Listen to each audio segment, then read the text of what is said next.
Kevin Urrutia, thank you so much for being on Succession Stories with me today. I'm excited to hear about you because you are a serial entrepreneur, and I think you're not even 32. Is that right? I'm 31, yeah. 31, you're not even 32 yet. And I know we're going to talk about different businesses that you have launched and some that you have sold and some that you are actively growing. And I think a big part of this show and what I love about it is not only talking with entrepreneurs who are next generation in their family business, but people who are the founders themselves and talking about what it's like to build a business knowing that you're going to sell it. And so that you have this end in mind as you're building this amazing asset and entity. So that we'll dive into all of that today. So again, welcome. Thanks for having me, Laurie. Super excited to be here. So the first question for you is your background. Just tell us a little bit about you. Yeah, so thanks for having me. My name is Kevin. So I grew up here in Long Island. So I'm in New York now. But basically, we grew up in Queens. We were there for a few years. Then we moved out to Long Island. And that's when we first got our first house. But really growing up for me, it was myself, my brother, and I have two sisters.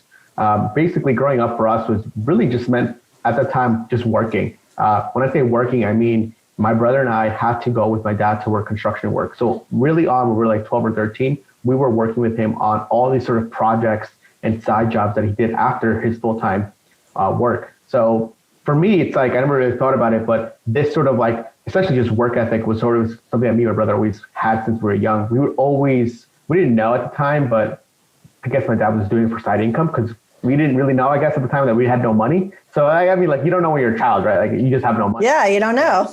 And then we're just like, oh, this is the thing we do, right? But I think that sort of mentality of like working was really kind of what me and my brother sort of got instilled into us. Like, hey, you have to you're going to school or you're going to be working.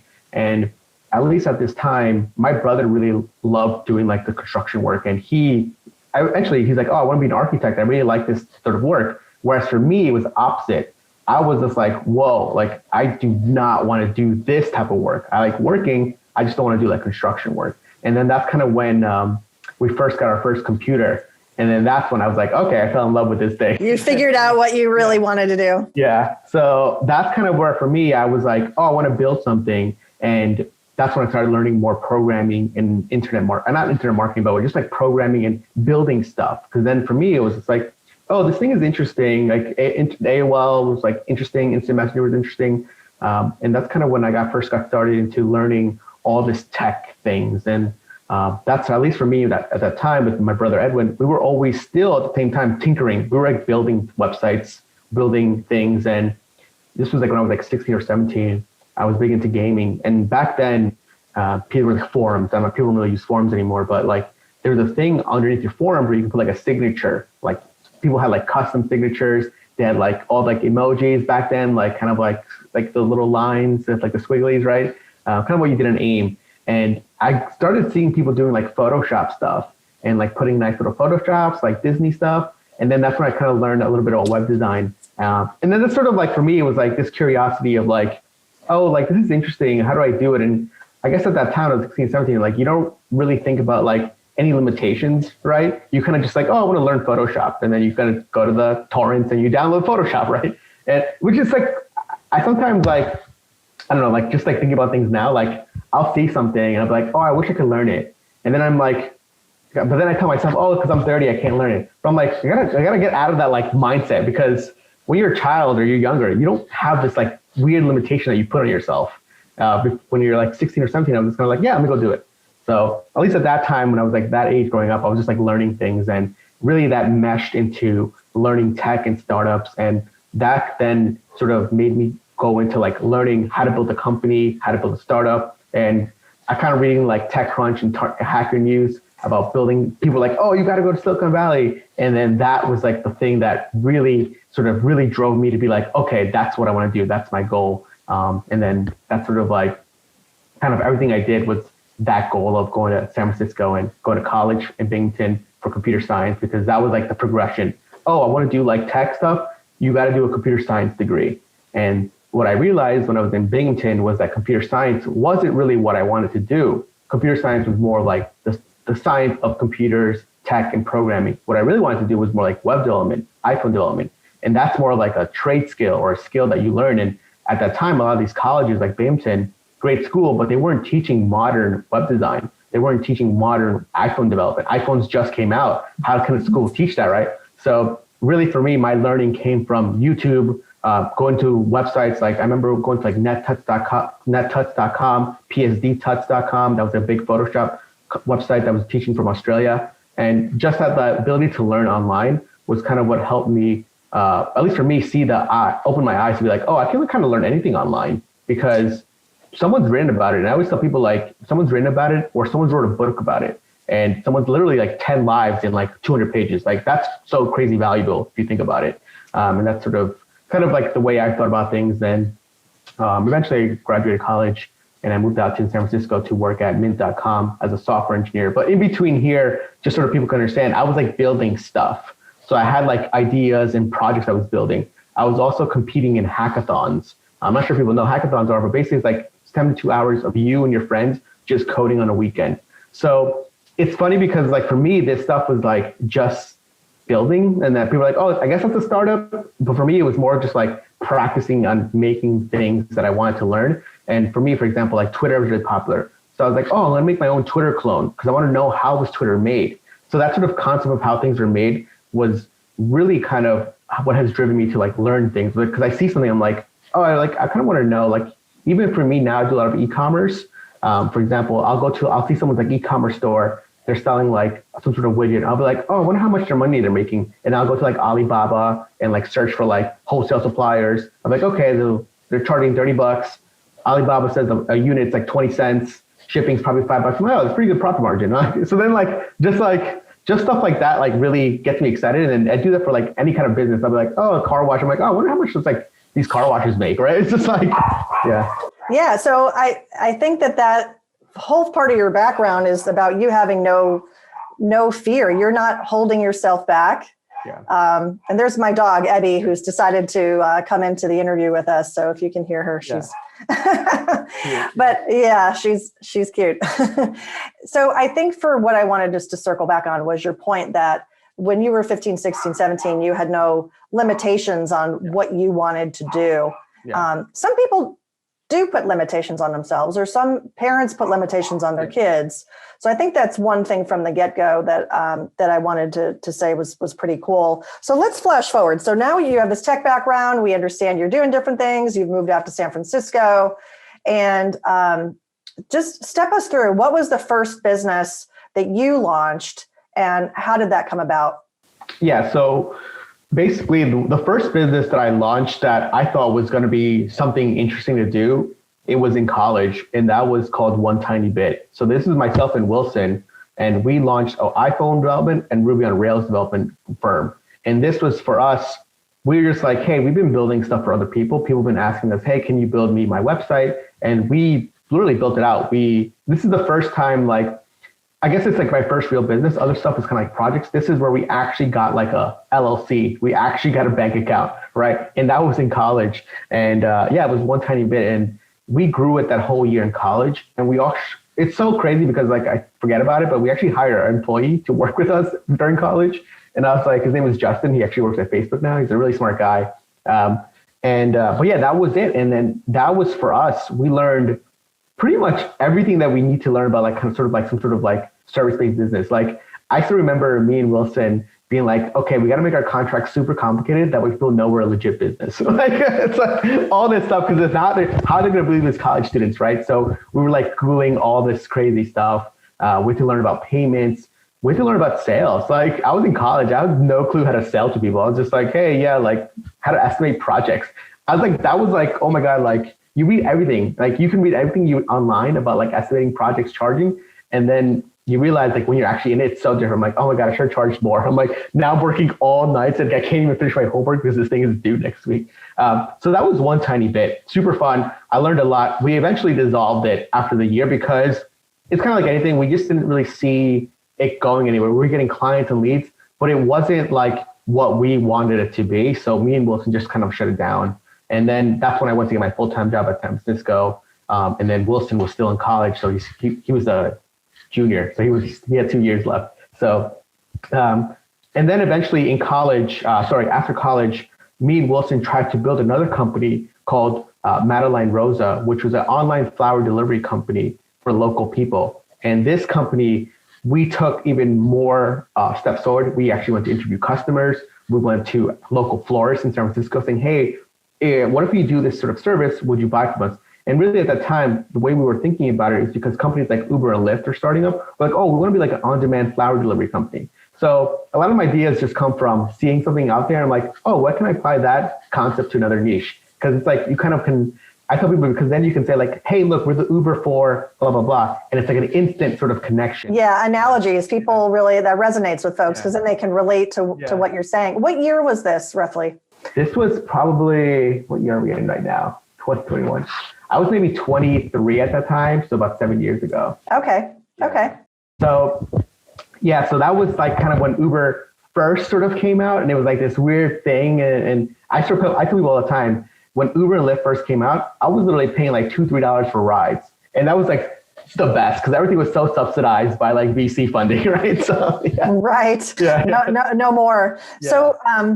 So you got through kind of this early phase of market research and talking to customers. Did you end up pursuing that business, or did you go a different direction?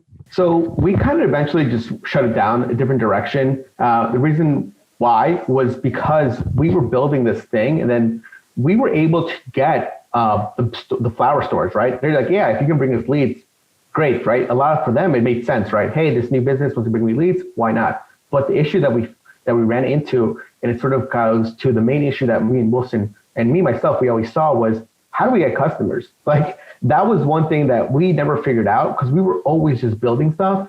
And then we're kind of like, okay, well, like the stores want it, but now how do we find people that want it? And we're just like, at this time, we didn't know anything about like marketing. We didn't know anything about Facebook ads, Google ads, SEO.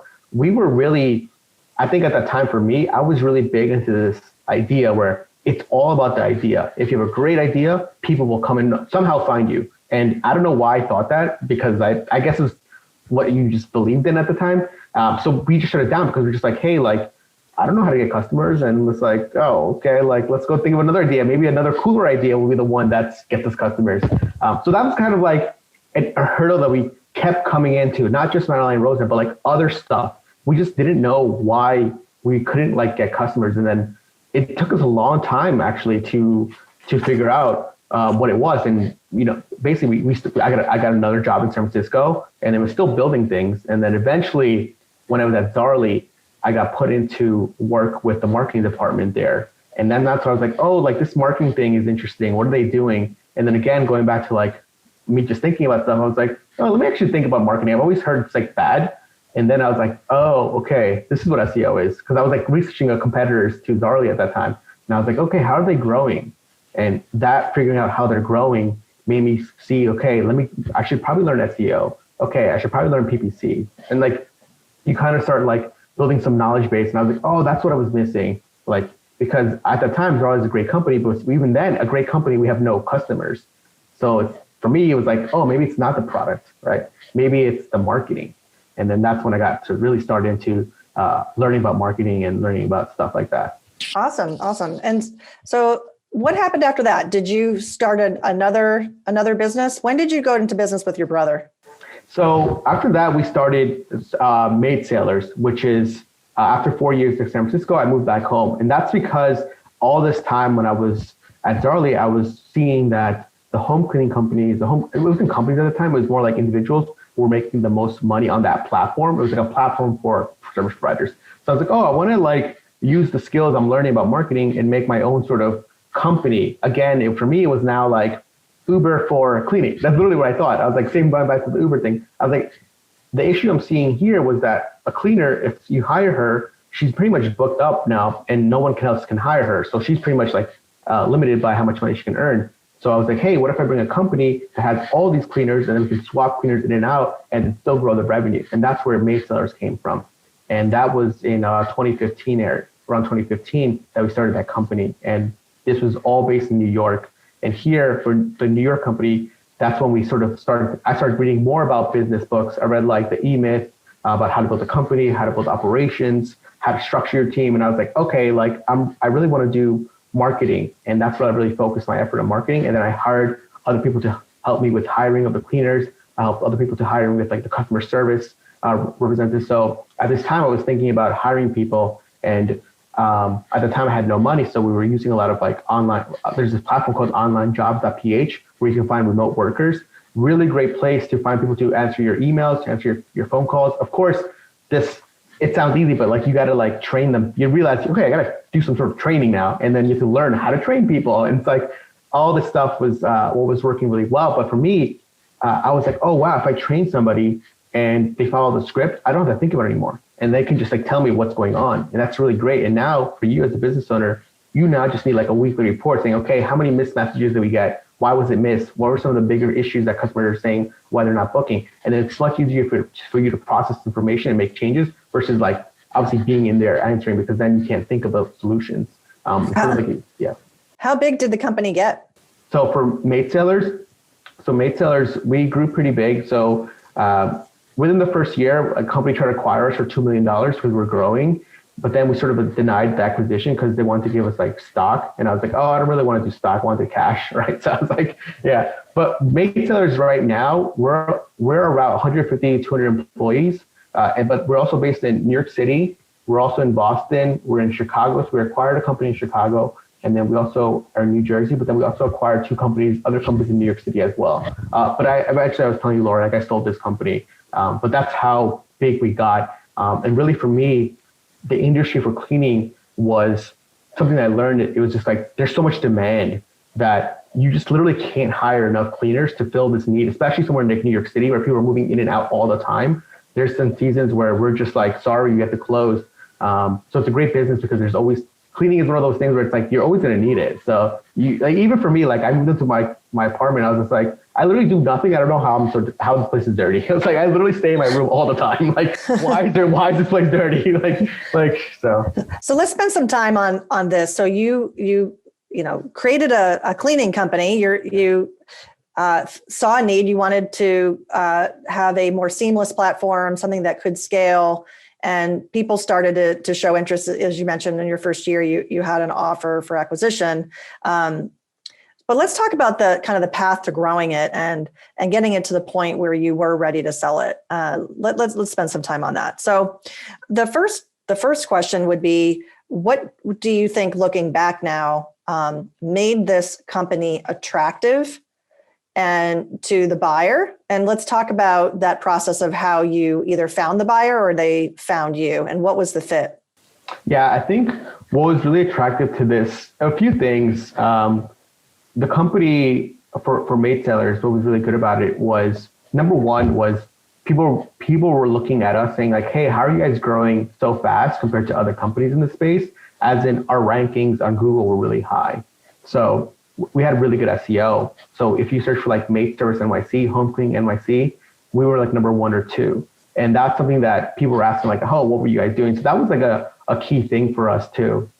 Another thing for us too, with any sort of like cleaning company or sort of service-based business, is your reviews, right? So having great reviews on Google Plus, having great reviews, that was like the thing back then, or Google Maps now, right? Or Yelp as well. People, especially if you're in New York City, Yelp is big. So a lot of people are asking like, how are you guys getting so many reviews and why are your reviews so good? So those are like, for service companies, those are the things you look at, because no one wants to acquire a company that's like 2 stars, right? Because that's like, okay, that means, because a review really tells you everything about how the company's run. If you get a 4.5, 5-star, that means something's happening well. So then people are like, okay, these guys are running it well. A 2-star, you automatically think, okay, these guys have no clue how to run the company, or at least they're not addressing any of the issues if it's consistently 2 stars.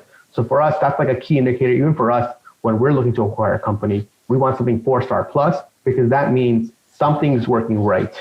Anything below that, it's kind of like, nah, like it's the founder owner doesn't care. So it's like, that's the way we think about it. Another thing too that worked really well for us is we saw this happening before us. This was something that I was telling you before, I think Laurie, was that we had all our prices online. That made it super simple for people to know how much we were charging for everything. And it's so crazy to see now, like anytime we raise a price, everybody raises prices. It's like everybody's looking at your prices and seeing. So that was a really big thing back then, because with cleaning companies, I think, and the thing is like, I think other services do this right now too, or some people, we call it flat rate pricing, where no matter how big your apartment is, but we're going to charge you this much money, 120, for example. I'm not sure the exact price right now, but now it made it so much simpler for operations. Now you don't need another operations person to go out into the home and measure your home. You just book on the call. And that makes it simple. That means also you have a better profit margin, because now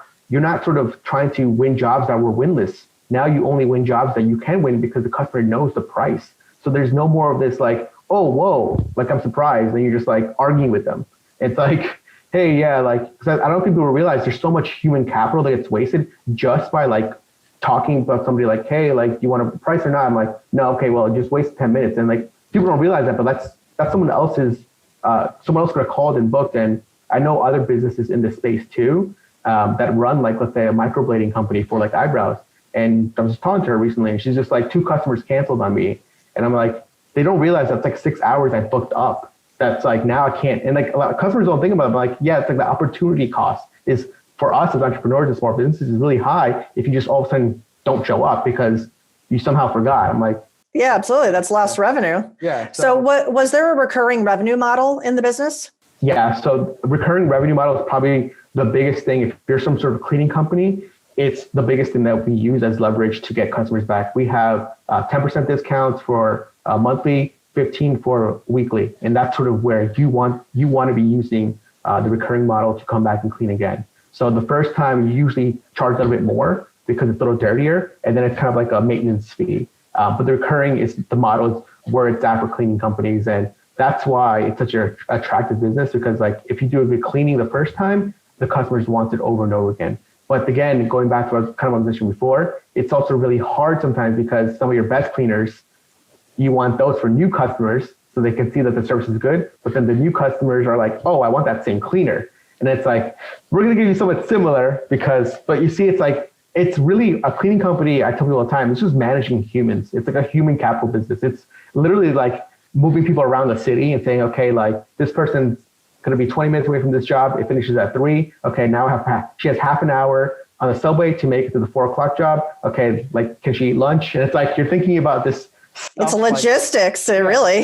Yeah, it really is logistics. And that's how we think about it. And managing all these cleaners is a lot of work because it's just like thinking about routes, especially like, let's say right now in New York City, snowstorms. This for us is like so tough because trains are even more delayed. So that means for us, we got to warn customers, hey, we're still going to go to your home, but just so you know, you're going to be delayed. So that's something that we think about it. So basically having, again, that logistics part is also very key to having starting the business, is having a calendar full of when people work. And at least for us, we use employees. So we know when they're working or not working. So it makes logistics harder. I know some other cleaning companies use like contractors. It's a great way to get started.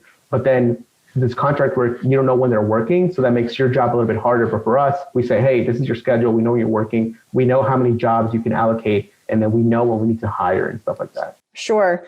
So let's go back to the recurring revenue model. Were you measuring it? You have a software background. Were you measuring it like a SaaS software company where you were measuring CAC, CAC, cost to acquire a customer, lifetime value, LTV, metrics like that? Yeah. So for us, we use this software called Launch 27, and they basically provide us all these analytics about how many new customers you're getting a month, how many recurring customers you're getting a month. Really, really helpful. And also we were measuring, kind of like we were saying before, CAC is very interesting to measure because we were mainly driven by SEO. So SEO was we were never really doing paid ads for Maid Sailors. We do some retargeting, but most of our customers came through SEO. So SEO was kind of like this expensive. We said, okay, this month we're going to spend $10,000 on SEO and we're going to make like $100,000 revenue. So stuff like that is how we measured that. It's much harder for us to calculate because there's no like direct attribution to it. But we knew that almost every booking that we almost had for the company was through SEO because we had no other traffic source besides like Yelp, I guess, but that we weren't spending any money on ads there. But for the measuring of stuff, for example, when we introduce new items and things to the business, like deep cleaning, we can see, okay, this looks like to be our next top item. Let's move it up our booking form because customers are picking it. And then you can see, okay, the next best item is like fridge cleaning and then oven cleaning. Okay, it looks like no one's doing baseboards. Let's remove that to make the form simpler. And the software Launch 27 did that all for us. And it gave us really great stats. And it has like kind of like traditional SaaS software. where you could see like trends up and down. You could see like what months you're doing well, what months you're doing not well, and it would just connect directly to Stripe as well. So the software was really nice because one thing that was happening was because customers don't like to get charged for the cleaning until after. At least the software, you would basically pre-authorize the card to make sure they had enough money. That way you're not running into this like delinquent charges that you can never collect. So we will say like, hey, look, we're going to pre-authorize your card. You're not going to get charged, but it's going to allow us to know that you have the $300 that you said that you had. That way we don't do the cleaning and then we can't collect the money. I think that was a big thing too for this cleaning industry was like a lot of people didn't want you to collect money unless the cleaning was done because it's very weird. I don't know. It's like, I don't know. It's like, I don't know. It's that the industry has its own quirks. I just like don't understand. I'm like, if this is under industry, this would make no sense. Like, well, it's about cash flow, right? And so you were getting more certainty of the cash flow with the credit card pre-auth process, which makes sense. And let's talk about process because you talked about this software platform and the all the human logistics, travel logistics to get from one site to the next. Was this all documented? Did you have one person that was focused on these processes, or were you able to delegate that across a different team of people? I guess the real bottom line, Kevin, was it you, or did you have help? Because it seems to me if those processes broke down, the whole system would break down. Yeah, so basically in the beginning, I started them all. So I wrote down like how we're going to answer, like we use this software Talk, TAWK.to, that we still use it to this day. And the reason why, so anyways, I love the software, so many reasons why, but basically we had documents for everything, how to answer Yelp messages, how to answer Talk messages. We would also have videos of how to do things. Okay, hey, if this is how you answer a Zendesk request, this is the script that you should be using when you're booking a call. I think having these processes and documentation is so helpful. And of course, I tell people all the time, you can go off the script. The script's here to help you and sort of guide you because after a month or two, you kind of know what to say, but at least sometimes you can use it as a reference guide. And with any documentation, the thing that sucks is like updating it. So when prices change, you're like, okay, this pricing changed, right? So, but it's so important to have at least some sort of documents there because that makes it easier for everybody in the team. And I tell people all the time, it makes it easier. I think sometimes people are like, hey, when somebody new comes on board, I'll just retrain them. I'm just like, that's not like scalable. Like, do you want to retrain every single new person on how to use Zendesk every like 3 months, 4 months? What if the person doesn't work out? I tell people all the time, this is what I do. If I'm training somebody, I'll just record it. And then, okay, now this is our new documentation. And you can see me thinking about how I'm thinking about it. And other than that, I'll use Loom to record quick messages. So, and I'll do this. Hey, this is the step-by-step instruction of how I think about it. And this is how you should be doing it. Yeah, those are all awesome examples because people who have a scalable process, right? Usually something is very teachable, repeatable, and valuable. And that's an exercise that I like to do with clients is talking with them about, okay, what you do today, does your customer value that of whatever you're providing? If the answer is no, then you have to say, why are we doing it? Yeah.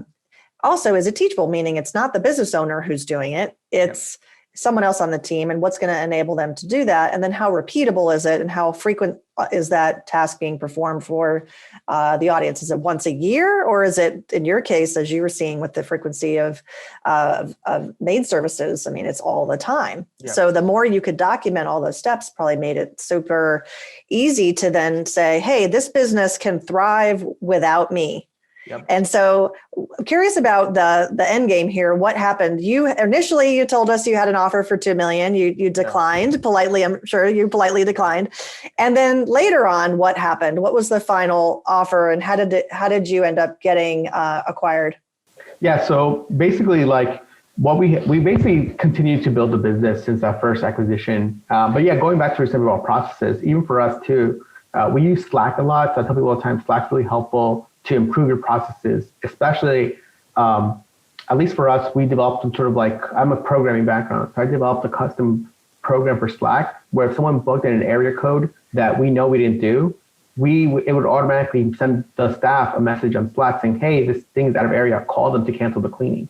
So there's all this like little stuff that I think every business has these unique things, and you need to figure out, like, a lot of people are like, oh, that's unique, I can't program that. Or like, oh, they'll give themselves an excuse. This is why I can't document it, right? It's like, you know how like people get into their own head. This is why I can't do it. I'm like, no, like, you know what the thing is going to be, and it's repeatable. So I create a simple program, and now all the staff just says, hey, call them up and cancel. And it's like, I'm sorry, we can't do it. So anyways, those are other things that you should be thinking about too, because at least for me, I was like asking our staff, like, hey, what are you guys doing when a customer isn't like in your service area that we do? They're like, oh, we go to an Excel sheet and then we look up the number. And I'm like, oh, that's just like a simple function. Like, why don't we do a Zap for that, right? And then like, okay, cool, that makes sense, right? So for me, that's the way I'm thinking about it. It's just process and making it simple for people. But anyways, going back to the sale.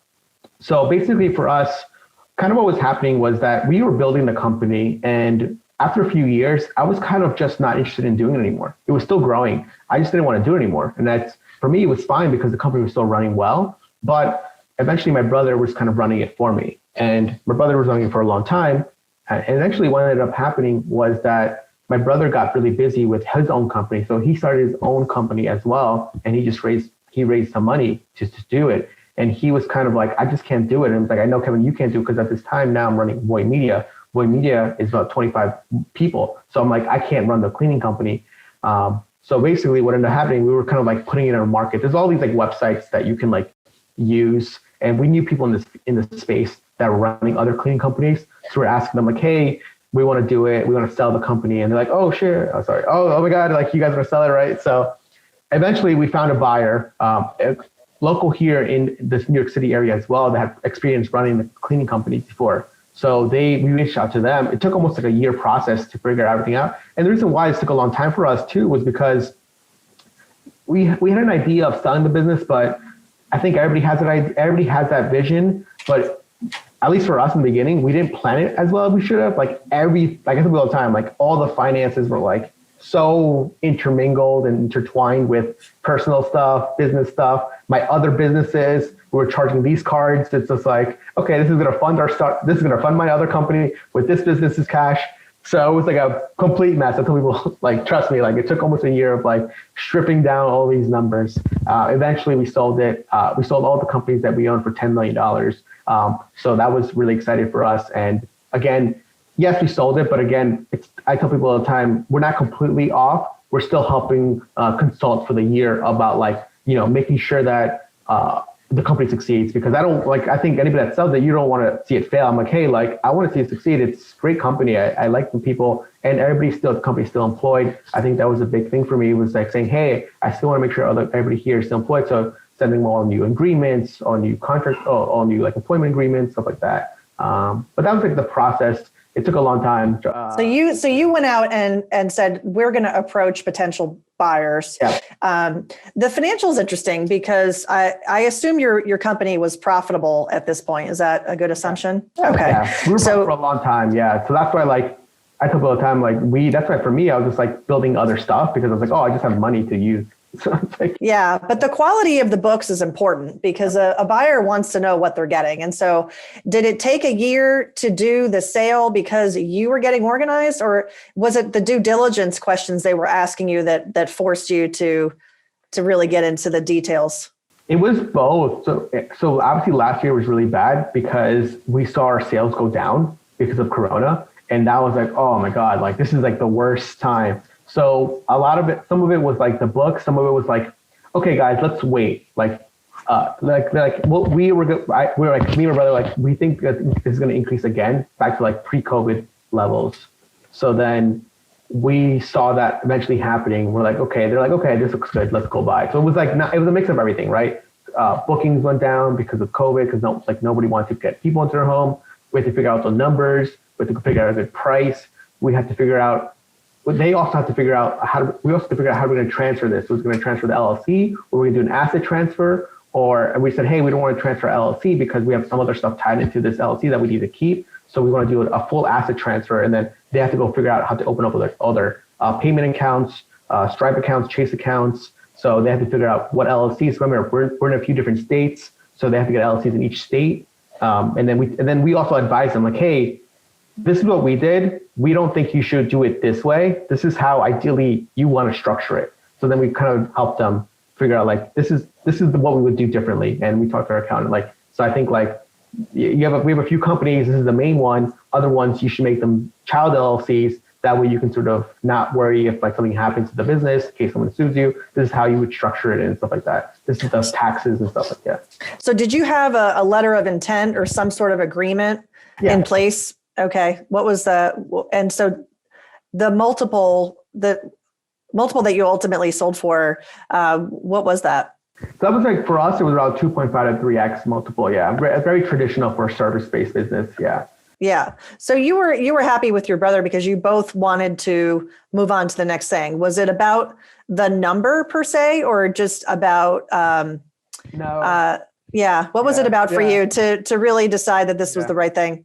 Yeah. And I think that's such a good question, because a lot of times people ask like, oh, what's the number? I'm like, I think it was like a peace of mind. Like there's no number for that. Like it was, now that we saw, me and my brother, just like, wow, it's so nice not having to think about it. And even like, you probably know, Laurie, like you're like, oh, why don't you just run in the background? I'm like, because it's not just running in the background. It's there. It's like literally, oh my God, like I gotta think about it, right? So I think that's what ultimately that was it. Like peace of mind. Me and Edward just like, I don't want to do it. You don't want to do it. Like we got to do something, right? So did you have a backup person? Did you have, because you and your brother were both running it, but then you both had other companies. Did you have another second in command that took it over from you both? No, basically even like when I told you, like we were still like the bookings were down, we were still running it. I mean, like we were saying like, hey, if we sell it, great. If we don't, we can still run it. And it's like, it's a great business. Like that's the thing I was like telling like, we're just like, it was hard. It's like, it's a great business. It's making us money. We just didn't want to run anymore. So it's like, So it's like one of those things where it's like, eventually we're just gonna be like, okay, we got to suck it up and do it. Right. Cause it's So when did the deal close? To 2020? Yeah. So December 31st. Yeah. So that must have been a challenge, because what happened? 50% or more decrease in revenue, I would guess. Pretty much almost 50% decrease in revenue. But now we're sort of seeing a great uptick right now, and we're saying like, hey, look, like we know bookings are going up, and then stuff is going up and to the right, which is great. And we're helping them, like with like consulting with them about like how to market, how we're thinking about things and what we do differently. And we're sort of saying, hey, this is how we would expand. Kind of like, sometimes they want to know like what your thoughts are, stuff like that. Yeah. Now I know you had another business, because that's the one you're working in now, which is Voy Media. And so is that what happened next with you and your brother? He went and worked full bore on his new venture, and then you became more focused on Voy Media? Yeah. So basically now, but during like, me and Edwin's my brother, we still run our own e-commerce company called Chester. So Chester is another company that we run too. So that's more like another side project. And for that business, Chester, for us, that one's doing about $2 million in revenue. And that's like a side project for us, because we like to do e-commerce. But then Voy Media is another company that I'm running. And that's more like, the reason why Chester works really great is because it's only like me, Edwin, and about 2 other people. Very easy to manage. You don't need that much staff to sort of manage the stuff. And again, it's just like e-commerce, So, but Voy Media now, that's like more like 30 people, requires more of like actual meetings, like weekly staff meetings, planning, OKRs, QBRs, budgeting. It's like a different type of business. It's just like more human. So like, at least for me, when I'm thinking about businesses, I always think like, which one do I want to build? But like what I like at Voy Media is great. But I'm like, would I do it again? I don't know. It's like, so far I'm having fun, but you just like don't know, right? So. Yeah. So I think you're showing a pattern with service businesses. I mean, it is people, but you seem to be gravitating to that, where tech is the underlying way that you can scale, but there's people that help make that tech come to life. So you're a mountain climber, mountain climber in the sense of you're always looking for that next thing. Yeah. And as we shared your age earlier in the show, you've still got a long career runway ahead of you. I really appreciate you sharing your story about Maid Sailor, because there are probably a lot of people listening who are like, yeah, I'm not really in a super sexy high tech services business, but I think what's interesting about that is that you were able to productize the service. Yeah. Your pricing was there. You probably had bundle packaging. You offered discount for recurring revenue model. And that's a big part of, again, what I work with clients on is how can they productize a service so that they can have a subscription model? There are lots and lots of service businesses out there that kind of like you said, let's say, oh, that's not for me. I can't do that. But what's cool about you and your brother is you said, yeah, we can figure this out. You didn't have a background in doing it, but you had the kind of the no fear, no fear indicator to figure it out. So I think that's pretty cool. I think if you look back, just another question for you, if you look back and there's one thing that you would do differently in terms of the sale of the business, what would that be? I would definitely, I think we are like definitely separate these LLCs that we have, where we had one main one for like everything that we did for me and Edwin, like every project that we built during this time of making Maid Sailors. I tell people that was probably the biggest thing that we would do, because it was such a hurdle to like separate stuff. And even in like the contracts, and like, this asset is not going to be acquired by you, like stuff like that. Yeah. So having a good team of professional advisors is probably important, right? The accounting firm, the law firm. Did you have a law firm that had experience in M&A? Yeah. So we had really good lawyers that helped us with previous stuff. And I took a lot of time, like people like accountants and lawyers get a bad rep, but when you need them, they're going to be helping you. Like we have great lawyers, we have great accountants, and they help us with everything. So I think they're worth it. And I know they charge a lot, but for us, like, having a good, it was well worth it. Yeah. They understand, like having a great consultant that understands what's going on is worth its money. And you don't know you need it until you need it. That's right. Mistakes can sometimes be very costly. Yep. So last couple of questions for you, Kevin. What is your favorite personal mantra about entrepreneurship or leadership? Yeah, so it's a good question. This is like a quote or something I heard from Steve Jobs like over 10 years ago. And I think he said it like a Stanford, some Stanford thing, but he said that like, I'm probably butchering it, but he said like everything around you was created by people no smarter than you. So why don't you go out there and create? And basically for me, it's like, I heard that, I was like, oh yeah, like this makes sense. Like everything that we live in was created by somebody. And why can't that somebody be me? Like what makes this person so unique and special? Like I'm unique and special. I want to create things. So really for me, I always think about that. It's like everything you see out there, like it's a person. Like they're not like this crazy genius. Like they somehow figure it out, so you can figure it out too. Yeah, absolutely. Kevin, if people want to connect with you online, what's the best way to find you? The best way is I love using Twitter. So twitter.com/Danest, DANEST. Or you can email me to Kevin@Voy Media. So that's another option as well. Thank you so much for coming on to Succession Stories and sharing your success in building Maid Sailor and now building Voy Media. So thanks again for being here. Thanks, Laurie.